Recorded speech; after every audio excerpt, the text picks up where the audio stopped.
This is it, the 2017 Solo Imperial Battlepack. This was the first time that I think we saw these new clone helmets. This might be 2018, I know, new Stormtrooper helmets, but overall this is a really nice looking set and let's get into it.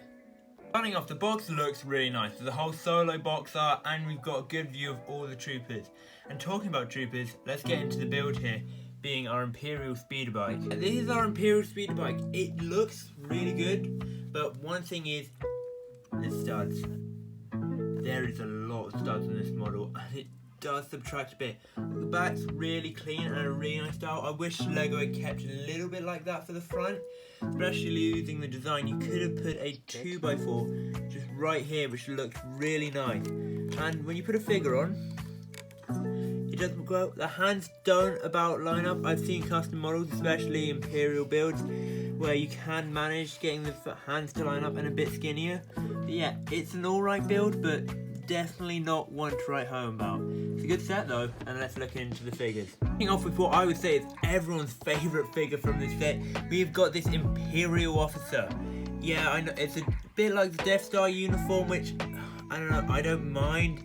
The figure's alright, it's a unique head print, which is always great to get, but really plain figure and nothing special or out of the ordinary. I kind of wish we might have got something a bit more interesting, maybe a regular Stormtrooper instead of her, but who knows.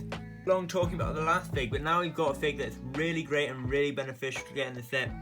The new officer with a new head print. It's always great to get officers in battle packs. I find them just really useful, especially when you get one fig as an officer. It's just a really great bonus, a good ratio. It looks really nice. Star Shooter is a pity, but overall, it's a great figure to have and great to build up the army. The main reason you bought this battle pack, the Imperial Patrol Troopers.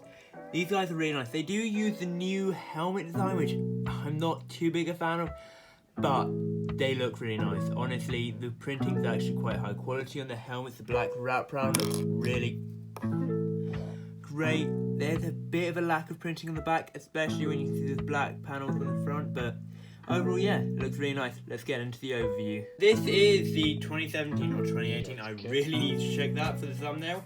But yeah, the new 2018 battle pack, not new, this is 2023, but yeah, it looks really great. The figures are good. Build, too many studs. I am going to put a new video out soon going over how to modify it. Even knowing my schedule, it probably will be out by the time this video releases. But yeah, it's a good battle pack. Alright, it's definitely one of the more niches. You can't army build out of this, but yeah, it's a good set, and yeah, I recommend picking up maybe up to 5 of these, I'd say, for an army. They're alright. The Patrol Troopers are actually useful to have. They're a nice looking figure for a mock, and it's always great. Those two officers, just great to have them around.